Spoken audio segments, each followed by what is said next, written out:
Today we continue our Stuck on Repeat series, and I'm going to be speaking out of a series that we entitled Fatherhood some time ago. And the title of my message is The Artisan. An artisan is a skilled craft worker who creates with his very own hands. The words artist and artisan kind of sound the same, but they are different, although they are similar. The main difference is that an artist's work can be for pure beauty, to enjoy it.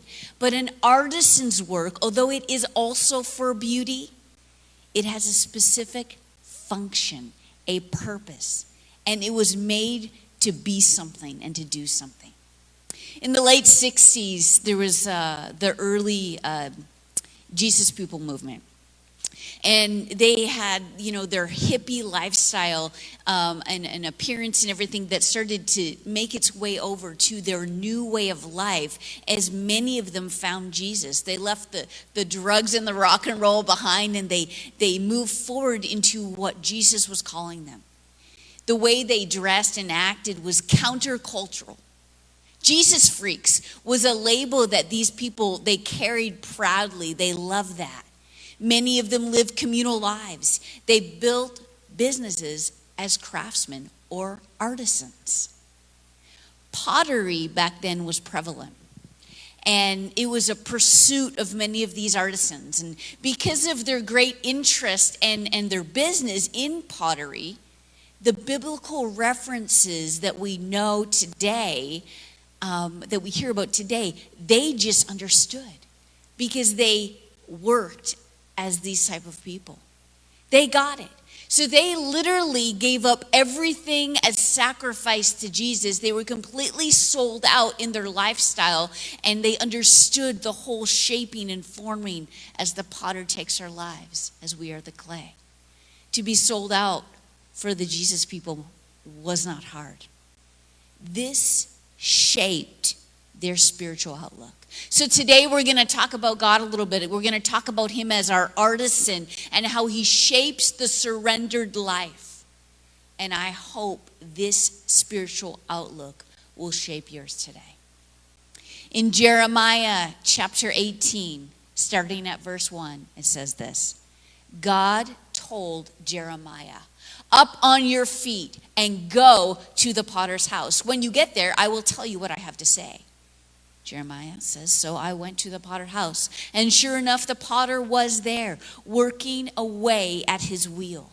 Whenever the potter was working on turned out badly, as sometimes does, the potter would simply start over and use the same clay to make another pot." See, Jeremiah was a prophet who began his prophetic ministry towards the end of the reign of King Josiah. King Josiah was a super king. He eradicated idols. He stood for truth. Judah, under Josiah's reign, experienced a political and spiritual revival with the destruction of the Assyrian kingdom and the end of Nineveh. This was a good time in Judah. When Jeremiah began his ministry, he had the best life. It was his golden years until King Josiah was killed about 18 years later. Things went downhill for Jeremiah at this time. He was persecuted. He was threatened. He'd offer advice to the Jewish people, but they wouldn't listen. Jerusalem was reduced to ruins. Nevertheless, through this devastating time in society, God would continue to speak through this prophet. This was, however, a time of chaos. Jeremiah is living in the middle of a personal, a social, a religious, and national anarchy. The Israelites are corrupt to the core. Jeremiah is hearing from the Lord prophetic words of destruction. But the city of Jerusalem and the people of Judah have become so confident in their self-interests, they despise anything that doesn't serve them. This forces Jeremiah into isolation. Does anyone relate to that today? He's depressed. It's so evident that he is actually named the weeping prophet. At this point in his life, Jeremiah is dodging death threats. He's questioning, God, what on earth are you doing in my life? And what are you doing in the world around me? Anyone? Anyone today feel that way? And then seemingly out of nowhere, God says, Jeremiah, go down to the potter's house. This is ridiculous.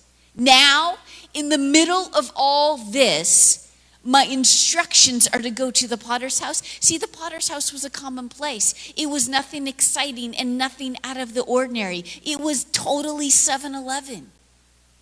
So when a bomb just hits your city, we're not walking to 7-Eleven for Slurpees, friends. But is this really necessary, Jeremiah's thinking, right now? See, in the midst of the chaos, Jeremiah was called to the common. See, the chaos calls us to the common. When the world is on fire, we must stop to see the Father's work in the one burning bush. It seems a little too average. It seems a little too common to pay attention to one bush when the flames are blowing up the world. But yet, this is the call. But then why the clay and why the potter? One of the divine purposes of fathers in the earth is to shape a generation.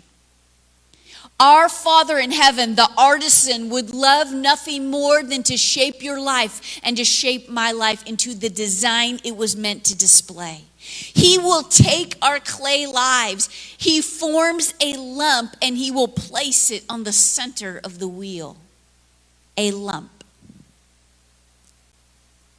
Sometimes I feel like a lump, even though I don't want to be a lump. Does anyone want to be a lump? I don't think anyone wants to be a lump. What do you want to be? Beautiful. We want to be beautiful. We want to be designer. We want to be great. But the Father wants a lump. I have to be a lump. The lump is the only form suitable to be placed on a wheel. We spend so much of our lives trying to be beautiful, designer people, to stand out when the Father wants a lump. And see, the artisan wants to gather the clay. And when he gathers the clay, he will begin to clean it out, to pick out the pieces that don't belong there. And the beginning process of this cleaning is painful, but it is absolutely necessary. See, if the potter doesn't remove all the impurities and the air pockets from the clay, it is at risk to explode when it's put in the furnace. This is the end for that pot if that happens. And this will cause residual damage to those around it. Have you ever seen a spiritual leader go through the fire only to implode? They may have neglected their cleaning time. The artisan then needs to add water to this dry clay in order to find ease in drawing out these imperfections, the sticks, the rocks, the twigs. And the water also adds an element of pliability. In Ephesians chapter 5, verse 25 and 26, Paul talks about this. He talks about the water of the word and how the water of the word must come and wash our lives. And how important this is. He says that this is what will help us turn and into the mature church that we were meant to be, perfected for service. See, water is essential in your life. The water of the word will clean out your life. It will give you a standard to live by, a measuring stick to grow by, and a reference point when life gets muddy. Without the water of the word, you will crack under the pressures of the world. The lump is then placed on the center of the wheel. It's not to the right, it's not to the left, it's the center. So here is Jeremiah at the potter's house, and he is watching the potter make a simple clay pot. Who knows how long he stood? It would not be out of question to think he stood for a whole day. Jeremiah was a prophet, a very important person, called at a very important time. Yet God sent him to the potter's house to gain something crucial he needed in this hour. So why did he go? Because Jeremiah's yes to God was bigger than his questions for God. See, as a son of God, Jeremiah had given his whole life over to live out his identity in God. His life was already on the wheel, so to speak, and now he was about to learn what that exactly meant. When our life, our lump of a life, is carefully centered on the wheel, sonship holds our place.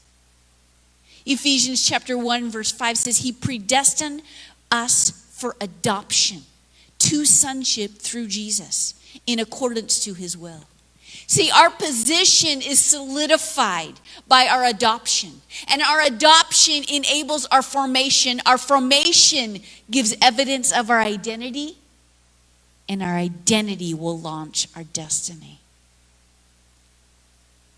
So let me ask you this. What's the difference between a son and an orphan?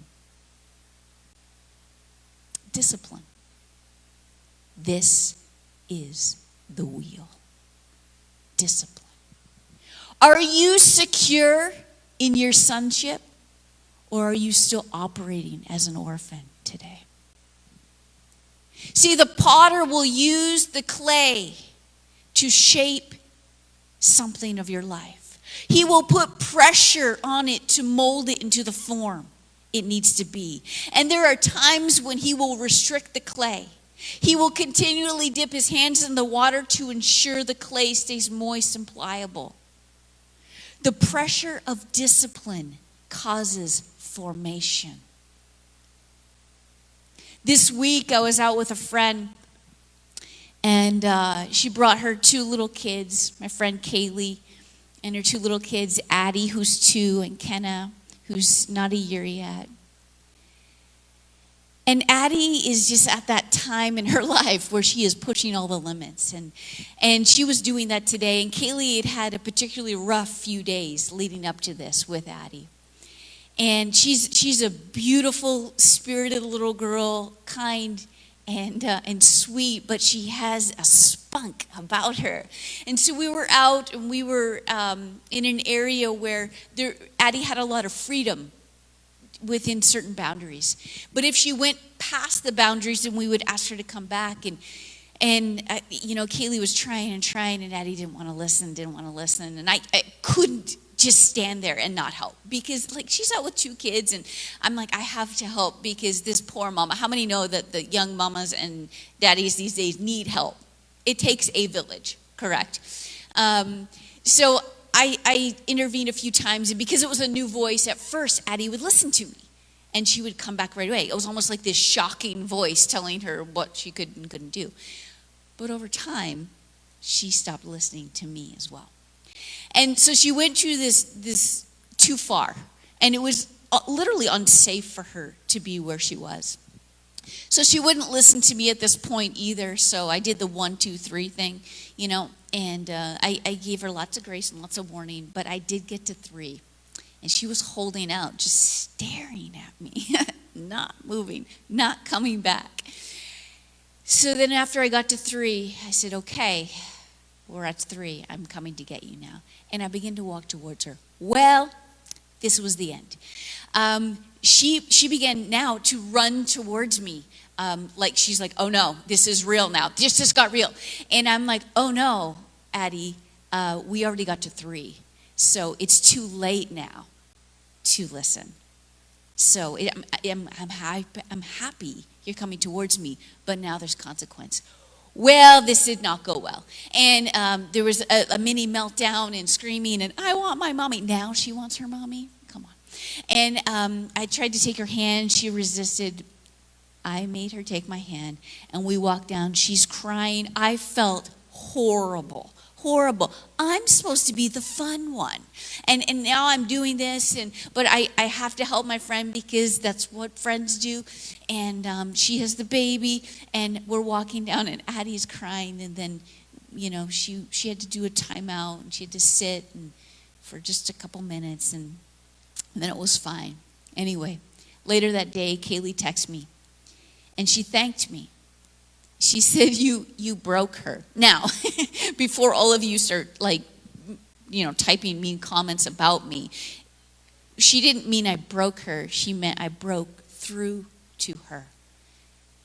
I broke her will, but not her spirit.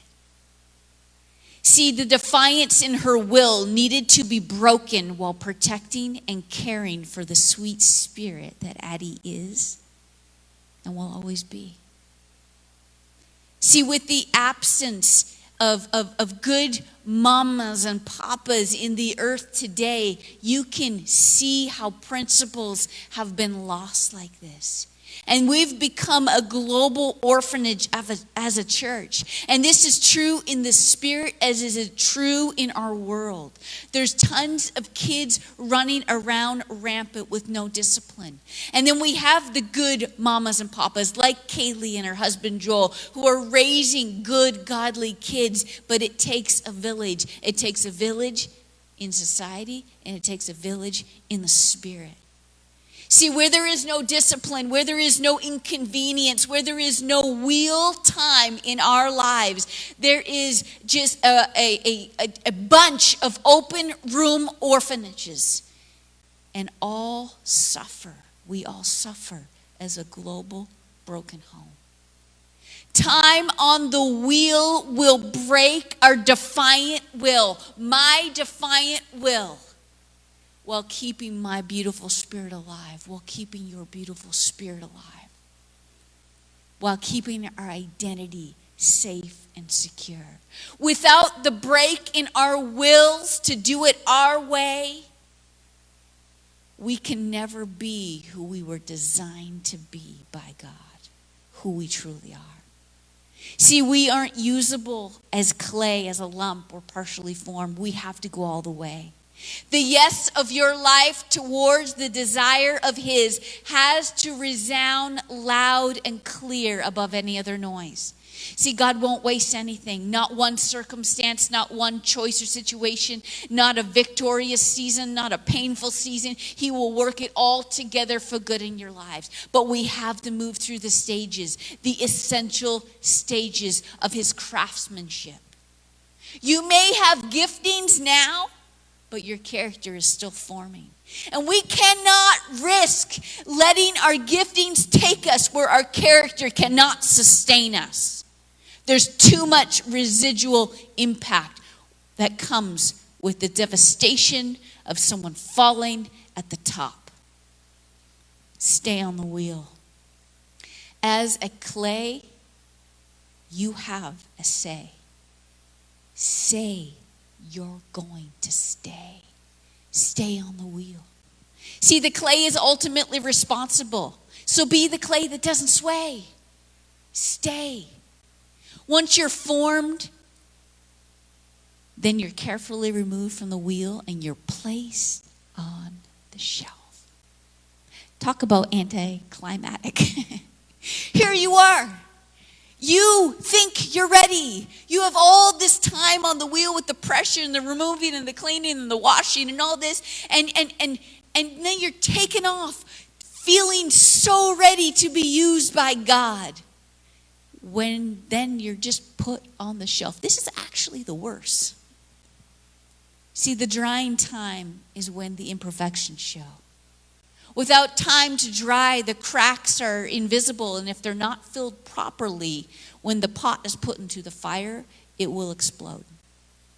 There are times in their lives where we need to sit on the bench and we need to watch the other players play. This will help me see my deficiencies. This is not a bad thing. This is healthy, and mature people can handle it. If you're having a hard time handling it, there's a good chance you have some growing to do yet. God will use these dry times in our lives to build maturity through our lives. How do you handle it when things don't go your way? How do you deal with watching other people advance to the place that you were hoping for? Shelf life is the place where we least feel God. We feel like he's left us out to dry. Drying time is also where the excess is cut loose. See, there are things in our lives that may not necessarily be wrong, but they are pulling us away from the things of God. There are times when the Father will say, hey, I want you to remove this thing from your life because I want to shape you in a way that doesn't allow room for that. Drying time is also accessory time. Now, this is the good thing. This is where the handles and the spouts and all those things can put the designer features, the texture. God wants to put designer features on your life. He wants it to represent what's buried inside of him, the artisan, the craftsman. Anything less than excellence isn't going to be enough for the Father's work in your life. Drying time builds beauty into your life. Humility, meekness, servanthood, patience. These features are beautiful, but they take time.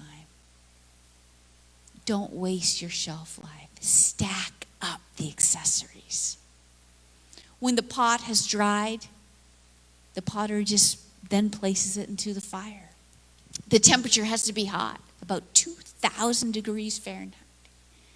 The pot that once was soft and easily distorted now becomes solid and durable. See, the fire burned in it causes it to become useful because we were made for fire. As it's heated, the pot experiences changes literally into its molecular structure, which makes it now useful and watertight. It's like the DNA is changing, so to speak. The pot that would have dissolved if placed in water before now will hold water for years. The heat will produce a chemical reaction that removes any leftover moisture and provides a bonding form that will turn this crumbly, easily molded clay into a permanent pot. It may show some flaws, but the potter knows they're there. They've been redeemed. He's aware. He's left them there. He's removed what he's need to, and he embraces the rest. It's the perfect imperfection. See, the glow of the fire reveals what is flawed and what is beautiful. And the heat of the fire gives it permanence. The properly fired clay produces pots that can be dug up thousands of years later with inscriptions still legible on them. See, years later, if you still want to be about something, if you still want to live for someone, if you still want to believe in something, the fire is needed in your life because it will cause a resilience in you, in your life. It'll bring stability and strength, and it will beautify you. The fire applied to clay pots is what produces the sheen on them. We can't skip the steps in the process to get to where we want to be faster. We can't be the clay that tries to be the potter. See, the heart of God that day that Jeremiah showed up in the potter's house was to show him that he longed to form Israel, to shape his people. But the sway of the clay impacts the outcome. Jeremiah's role was to give warning, but also offer hope in this time of chaos. The beautiful irony in all of this is that as we, the clay, fight to be the potter, to do things on our own, the potter, the artisan, did actually become the clay. He became clay. Jesus, the artisan of creation, took on the curse of clay, of humanity, and he allowed himself to be broken in the most ultimate form of surrender. See, God, our artisan, has not abandoned his creation to chaos. Rather, he has absorbed the flaws on himself as the greatest act of redemption that ever was and ever will be. The book of Jeremiah ends in chapter 31 with hope, with redemption of the Father, revealing even to his broken pot of a nation that there was a promise of a new beginning. How many want that promise of a new beginning today? See, our Father can be trusted with your clay life and with this clay world. The artisan will take us basic and make us designer. He is present in this current chaos. He is present in your shelf waiting time. You are not a byproduct of mass production this morning, and you are not an insufficient bystander in our world today. You have actual original design woven into your DNA, and your time on the wheel, your time on the shelf, the heat of the fire, your time in this world today will bring about transformation in you and through you, as your yes to God resounds louder than your doubts and your disappointments. You are beautiful this morning, a beautiful lump of clay, soon to be a permanent and radiant designer pot, showcasing the redemptive and faithful promises of God. Be the clay that doesn't sway, and trust his process today. Come on. Trust his process today. Let's pray. Father, I thank you that you are the greatest artisan, and that I can trust you with my clay life, that we can trust you with this world today in the middle of chaos and confusion and uncertainty and change. You are faithful. You are trustworthy. I pray for my friends and family that are watching today, that are listening today. I pray for those that feel that they've lost time, that they've made mistakes, and that they've pushed themselves back into a position where they could have been maybe further along, but it's taken longer because of decisions they've made or situations in their life. I pray for the redemptive process of God today, that the time that they feel that they may have lost, that they will regain as if in but a moment, supernaturally. I thank you that you do that when you see fit. I pray for those that need change, that need intervention, that need supernatural miracles today. God, I pray that you would be that miracle-working Father that I know you are. I thank you for what you're doing in this earth. I thank you for America. I thank you for our nation. I thank you that you are our hope for America today. I thank you as we humble ourselves, as we pray, as we seek your face like never before, that you will heal our land. You will cause greatness and prosperity to come to us. You will cause hope and faith to rise up. And you will do miracles like only you can do. Father, would you bless your people today? Would you bring people into a relationship with you that don't know you?